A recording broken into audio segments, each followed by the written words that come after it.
Welcome home to USA Global TV and Radio, a place where dreams take flight, with authentic storytelling, diverse perspectives and meaningful conversations, where global stories unite and bridges are built beyond all borders. Discover world-class education, entertainment, hope and inspiration. Together, we're building bridges worldwide. Subscribe to our channel, USA Global TV. Download our app, USA Global TV.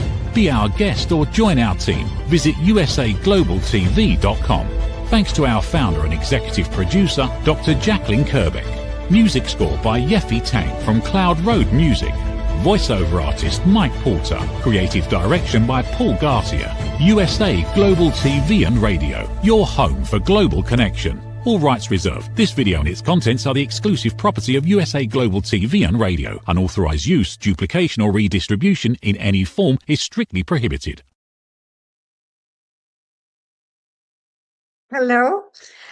Today we will talk about why would you support those who actually do not give you value.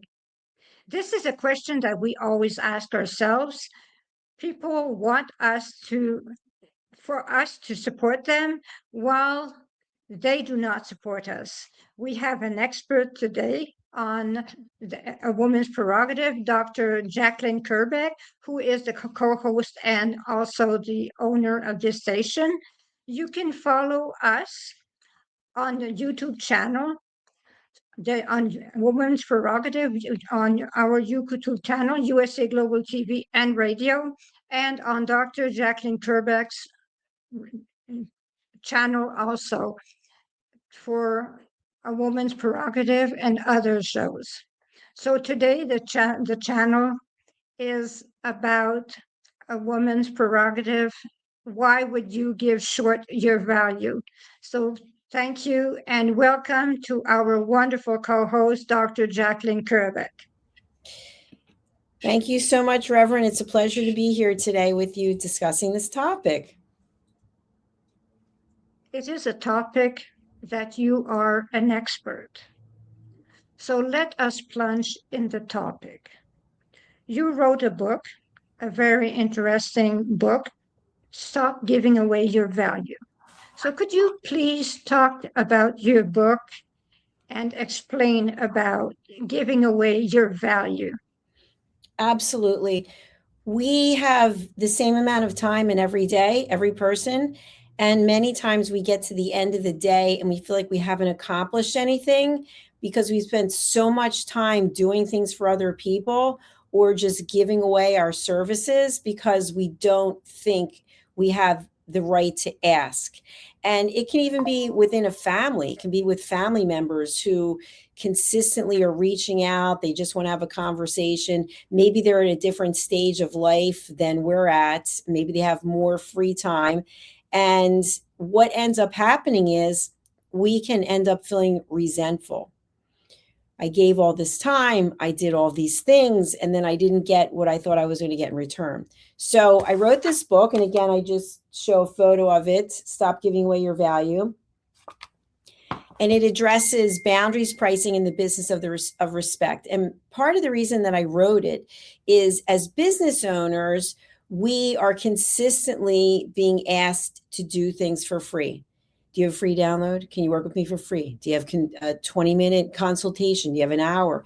And we do these things, and it makes sense in some cases to do these things. But at the end of the year, when we're looking at how much money we actually generated and we feel like we didn't make the amount that we wanted to make, there's probably a lot of time that was in there that we gave away for free, or a lot of services that we gave away for free. So I'll stop there and see what questions you might have.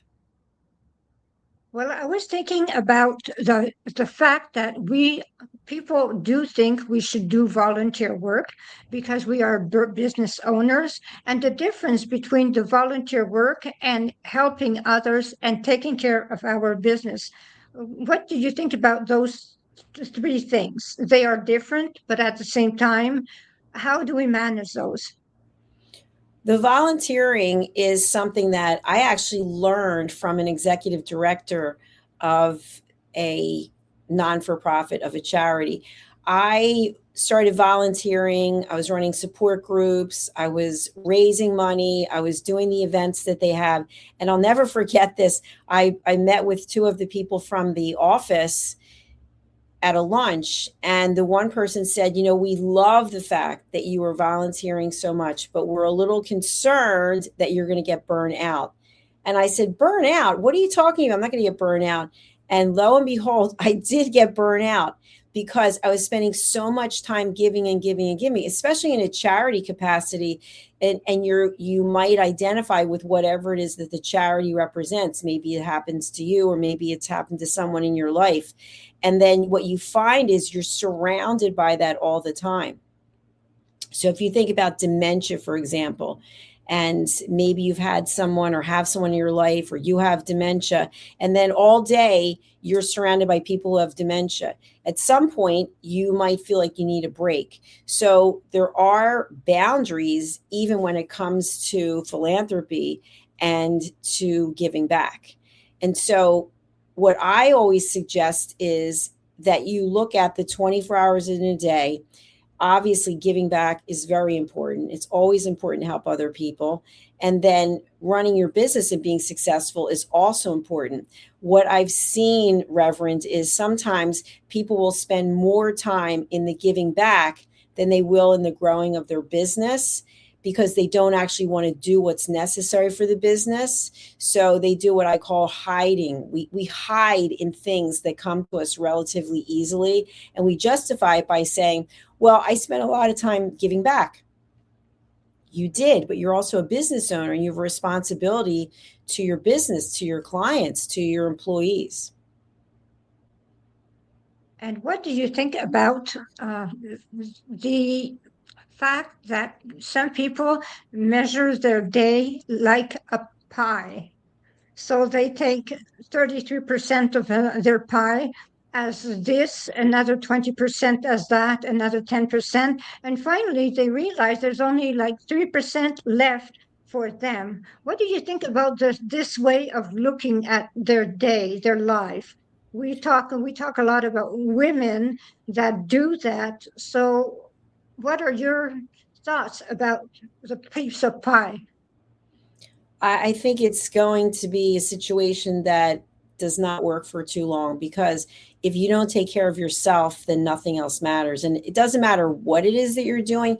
You have to have time for self-care. You've got to have time to eat right. You've got to have time for sleeping, for exercise. And so for me, it's no mystery. I've said this before. My health is my number one priority. And so that means that at a certain time during the day, I no longer broadcast. There is no schedule that I will accept after a certain time, where if I'm producing or I'm hosting and it goes after a certain time, because I'm working out.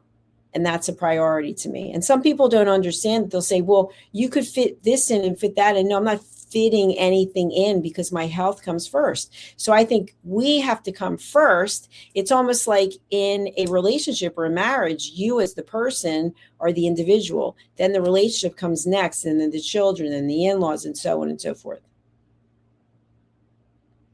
I always say that no is a complete sentence. And I am a fervent of saying no. I do not hesitate to say no, and I do not give a reason when I say no a lot of times. What do you think about people that say no without giving a reason, and people do say they are selfish? No, I completely advocate for that, because in the course that I teach, Setting Boundaries and Asking Permission, I actually teach that. Once you give an explanation, the other person typically is coming from an emotional position. They really want this to happen. They want you to do this. And now you start giving reasons. They start analyzing the reasons, and they look at the reasons and they think, oh, so you said you're doing this, so that's more important than what I asked you to do. And it's not a matter of what's important. We have priorities. We have certain things that we want to get accomplished. And sometimes we can't just take random requests, because other people might be depending on whatever it is that we've already committed to doing. So I like that idea of not giving any excuses or reasons. giving reasons to me is the fact that you have to justify all the time. And justifying to me is is telling that you're not strong enough to hold your position. You're not strong enough to stand your grounds. So saying no and going on and giving a ton of positions is something to me that shows that I am not strong enough when I keep on giving all kinds of positions. So is it the way you see it? I was just talking about this earlier today. I think it's really a matter of trusting yourself.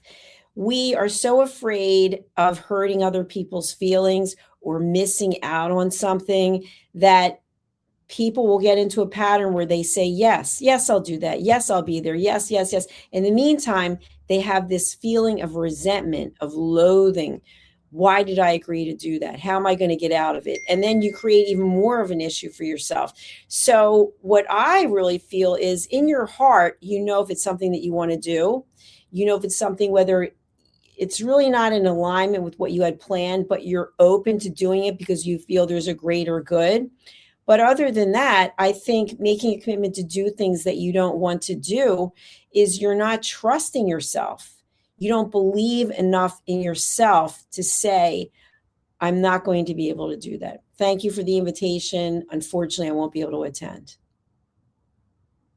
I know many people that are people pleaser. They do not have the time, absolutely not. And they get into critical situations because they say yes to everyone. And finally, they end up hurting the loved ones. What do you think of those people that actually cannot get away from saying no? They cannot say no. What do you think about those that cannot say no? Would you recommend anything for those that cannot say no? Well, I don't think it's a matter of cannot say. They've chosen not to say no because inside they need external validation. That could be one explanation. They want to hear, oh, so and so is always here for me. So and so always does the right thing. But in the meantime, what I've seen is we get taken advantage of as people. People don't appreciate the fact they might say, I'm so glad that you were here for me again, but they already know that you're going to be there. So that doesn't mean that they're treating you exactly the way that you should. And when something is expected, I don't always believe that it's appreciated. It has to be on both sides. That to me, if you think about a successful negotiation, it's both sides walking away feeling like they've won.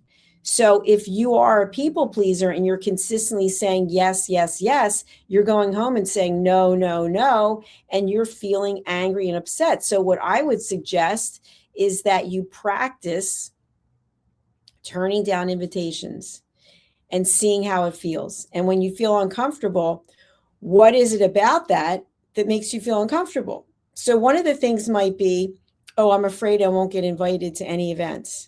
Okay, so let's say you don't get invited to any more events. What does that mean? Well, I'll be spending the weekends alone. I'll be spending the holidays alone. Okay, let's say that you will. What is that? So you just keep asking and getting to the core of it. And typically it's, I'm afraid of being alone. Well, if you can't be with yourself, how can you expect anyone else to want to be with you? I see. And the fact that you cannot be with yourself means that you are not happy with yourself. You cannot be alone. I know that I tried many retreats, and I love being by myself. I really do love being by myself. And I know you are the same also. We are two people that do not mind being by ourselves. But there are those that cannot stand being by themselves. They fear loneliness and they feel rejections. What do you think about those that fear rejection? Well, I think there's a difference between being alone and feeling lonely. I've seen a few things on Instagram, probably because I clicked on something. It seems to be coming up all the time that loneliness is the same as, and it gives all these other examples of things that will kill you. And I don't necessarily buy into that, but I feel that when you are alone, you are actually able to feel what you're feeling.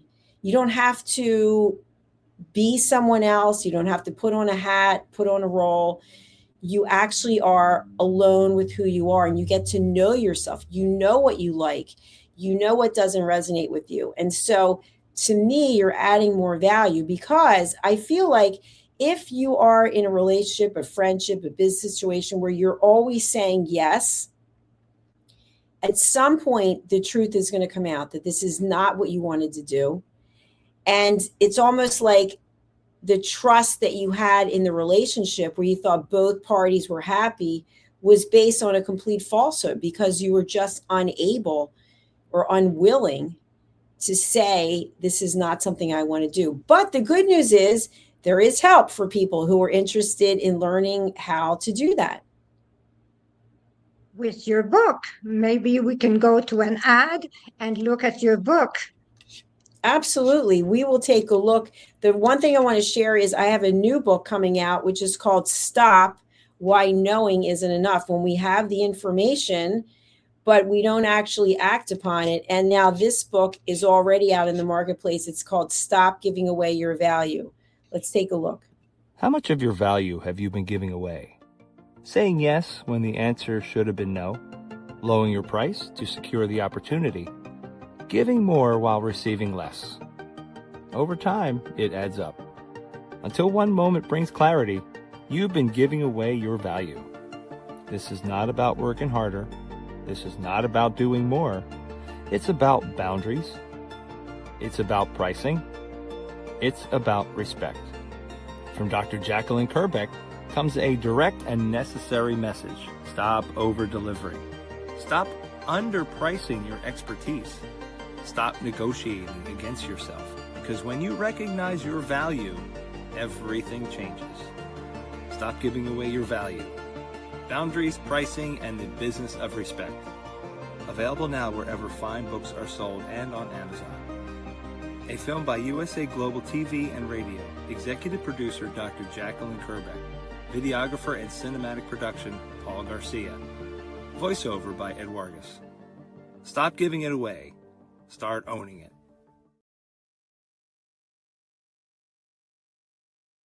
Welcome back. So we are talking about stop giving yourself your value and stop giving your value away with Dr. Jacalyn Kerbeck, who has written this wonderful book. So we are back, and we can continue the conversation. So with this, we can ask ourselves, who am I? What am I worth? We can ask those questions. Who am I? What am I worth? What do we see in ourselves, and what do we think that others see in ourselves? It all depends on the way we see ourselves, our value that we give to ourselves, and the value that we think the others have of us. Am I right about that? Yes, I would agree with you. I think we're always being tested. I think people may be well-meaning, not everyone is, but people mean well, and they'll give you unsolicited information or advice. And when we actually take a step back and think about what's the motivation for the person giving this information, typically it's something they can absolutely relate to, that they experience, and they feel like they're the king or queen of this particular set of information. And at the same time, when you believe in yourself, you can set the boundary. Thank you for sharing. I appreciate that. You don't actually have to buy into it. You don't have to give any explanation. Thank you. I appreciate your perspective. And then you just let it go. But where we really continue to give away our value is when you start going back and forth with the justifying, and someone says something to you, and then you say something back to them. And then before you know it, you're almost in an argument. And you think, is it really worth it? When all I could have said was, thank you for sharing your opinion. And you just drop it. It doesn't have to go anywhere. I was thinking about someone that actually keeps on asking for support. We all know those people.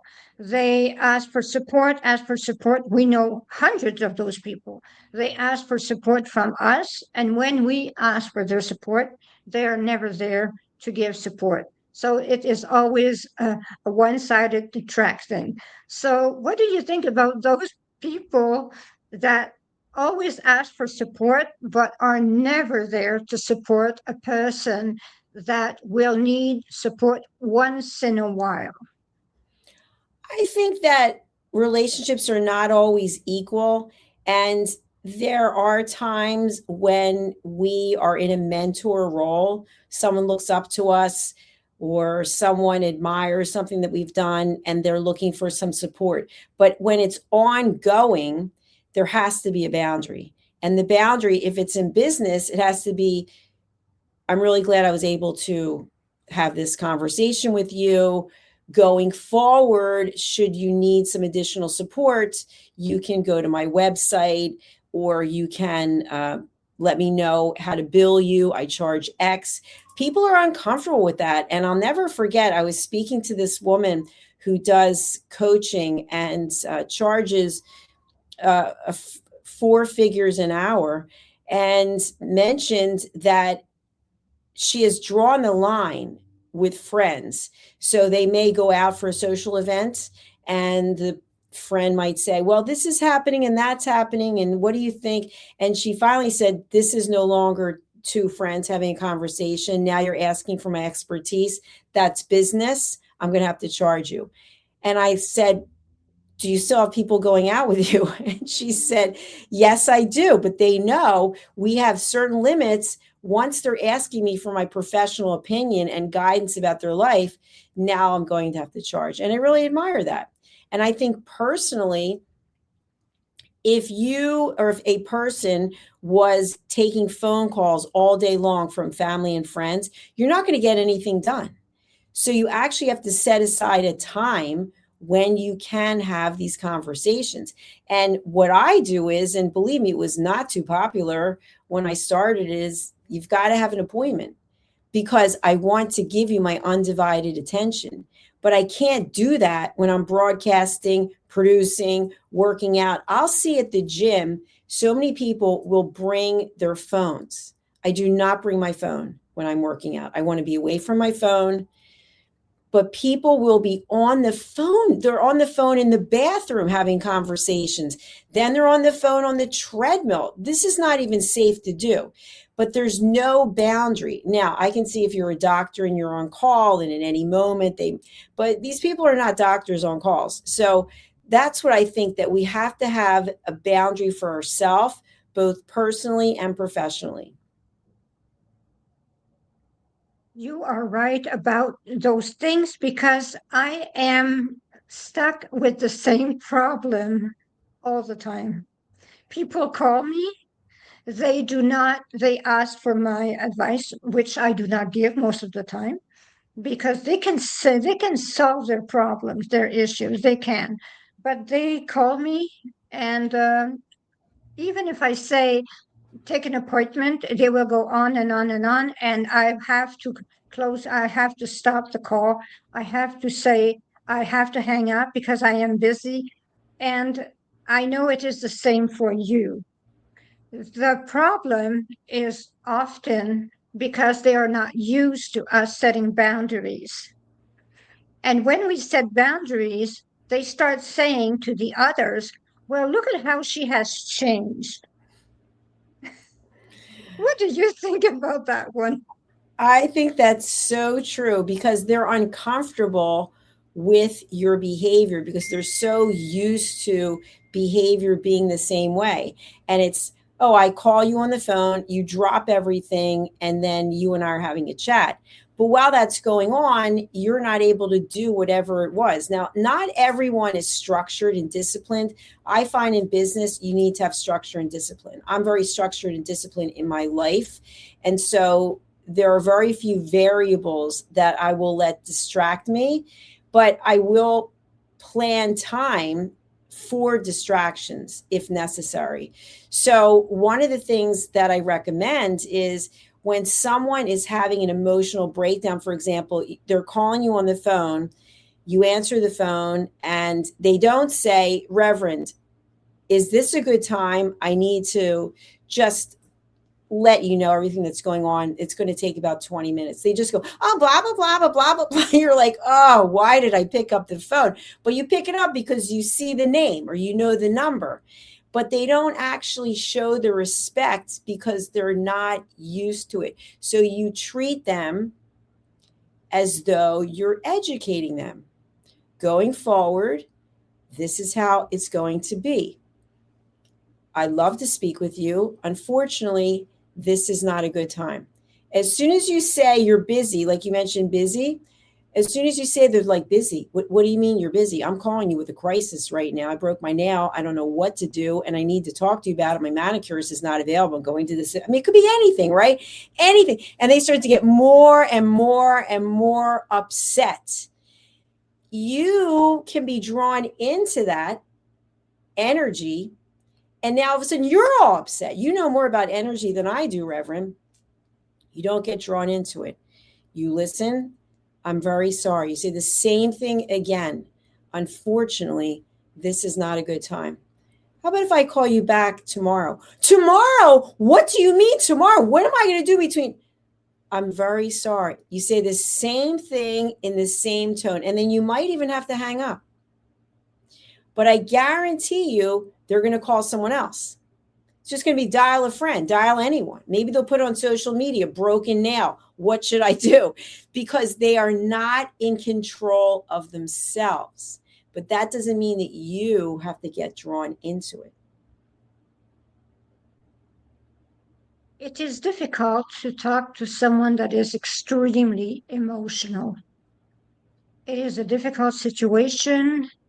We do have to bring them back to breathing. They have to breathe. They have to understand that they have to observe their emotions. When they are in their emotions, they cannot observe their reaction.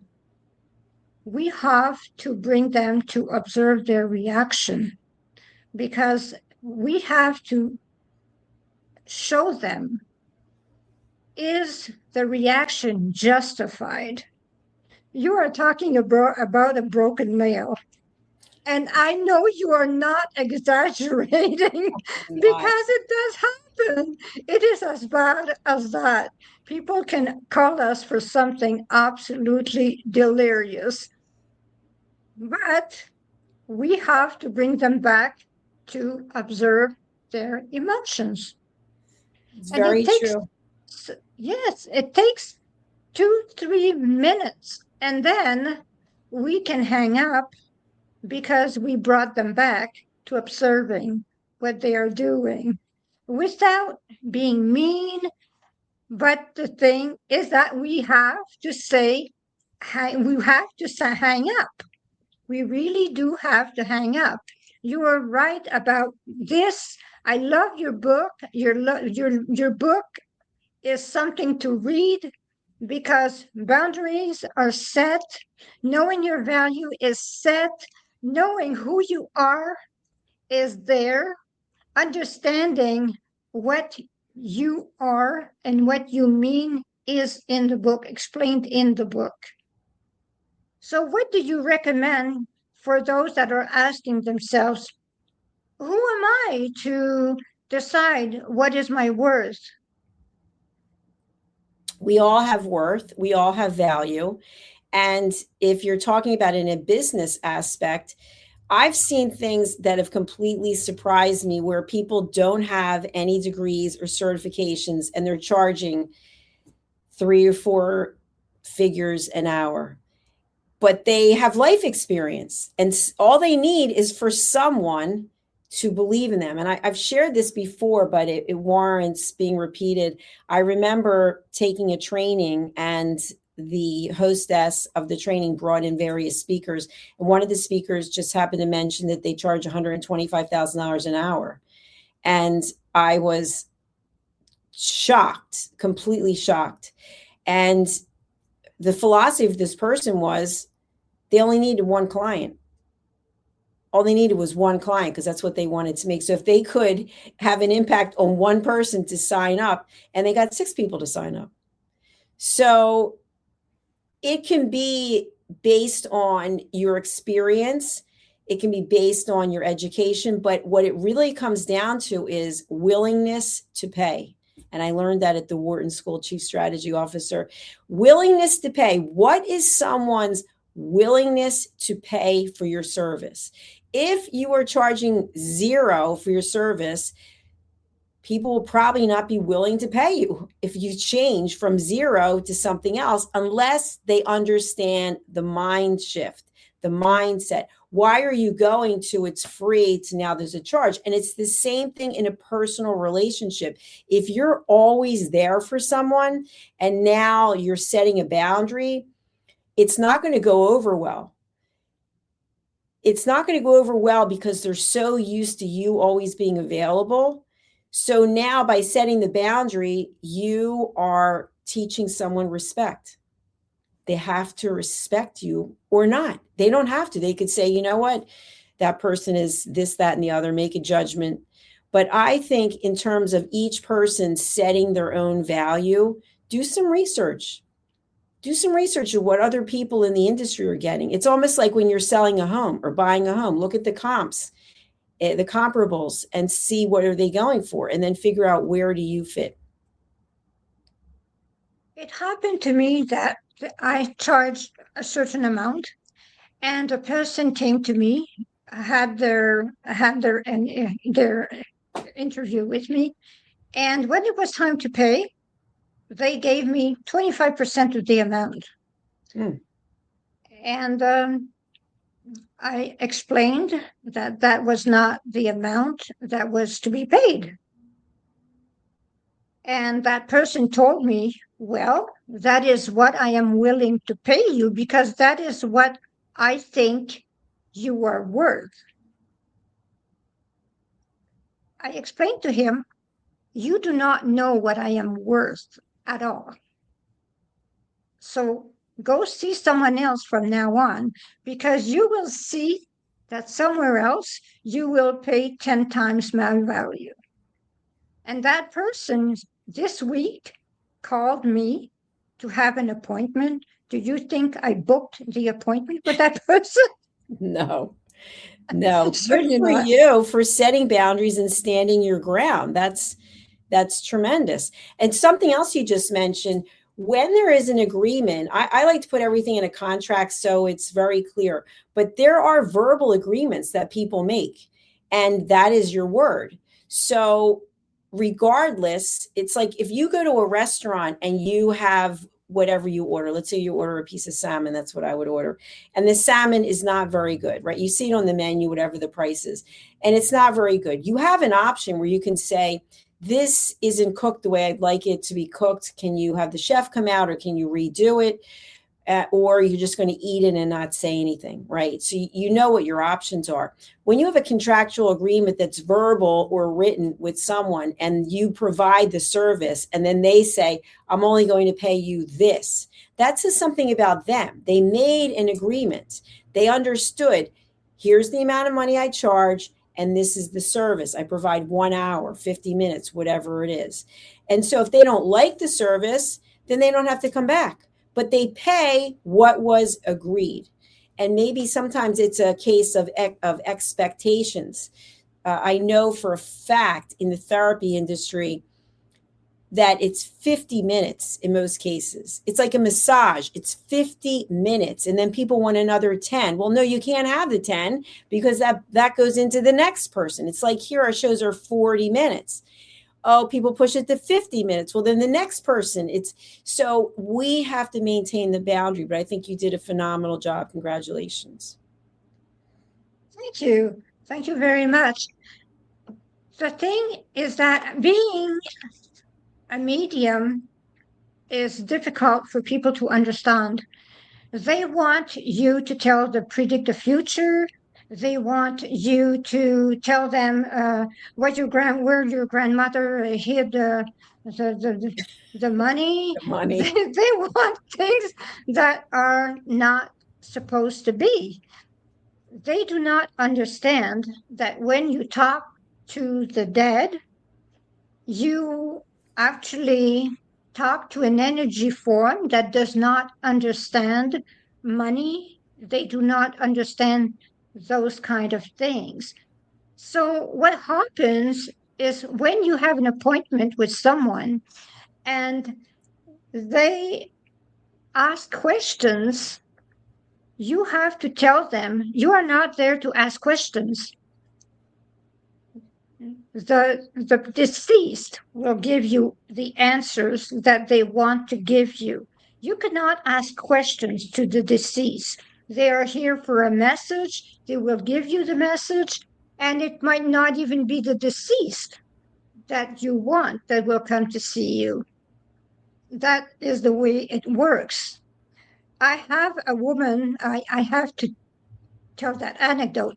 I have a woman that was angry at her father because he did not give her the inheritance. And since people go into my body and I talk when I am channeling energy, I talk like the deceased. She jumped on me. She was angry at her father and she jumped on me. This is a dangerous, I tell you, being a medium is dangerous. You need a bodyguard. Yes. So that was it. So what I do recommend is that they read your book, and at the same time, I have my books also that are 111 Reflection for Thy Earth Odyssey, because I talk about things that I've learned through my life as a reverend, my life as a nurse, and my life as a holistic nurse. I talk about what it is to be a medium. I help people by channeling energy. I also have the perfect mist that I invented and the perfect mate incense that is sold on Etsy. So thank you so much for being there, Dr. Jacalyn Kerbeck. It is an honor. And at the same time, I will say goodbye because this is my last show. And thank you to everyone. Someone else will go further with this wonderful show. And thank you for having always been there for us. Namaste. What if many of the problems we associate with aging are not random? What if there are identifiable causes behind declining energy, chronic disease, and memory problems? We have been told that aging is simply something we must accept, that slowing down is normal, that growing older means growing weaker. But what if that's only part of the story? Why do some people remain active and engaged well into their later years? Why do others struggle with disease, fatigue, and declining health? What is happening beneath the surface? What processes drive aging? In Aging Sucks, researcher, educator, and author Red O'Loughlin explores what researchers have discovered about why we grow older. No medical degree required, no confusing jargon, just clear explanations of what researchers have discovered about the processes that influence aging. You cannot stop aging, but understanding its causes may help you make better decisions about your health, your future, and your quality of life. Because understanding comes before action. Action creates hope. Aging sucks. End the guesswork. There is hope. Thank you, viewers and listeners of USA Global TV and Radio, for joining us today. We're honoured to have your time and attention as part of our global community. At USA Global TV and Radio, we believe in the power of authentic conversations, meaningful connections, and creating a world of possibilities together. Want to be part of something bigger? Join our team of elevated listeners at usaglobaltv.com. a space where your voice matters and your ability to listen transforms relationships. Stay connected with us across all our platforms for thought-provoking discussions, expert insights, and empowering stories. Subscribe to our channels at youtube.com/c/USA Global TV. Follow us on social media and explore the endless opportunities we're creating for growth, learning, and inspiration. Together, we're not just broadcasting, we're building bridges and changing lives one conversation at a time. For inquiries, contact us at info@usaglobaltv.com. Produced by Executive Producer and Director Dr. Jacalyn Kerbeck. Voiceover by Mike Porter. Creative Direction by Paul Garcia. All rights reserved. Visit usaglobaltv.com to view our full terms and conditions.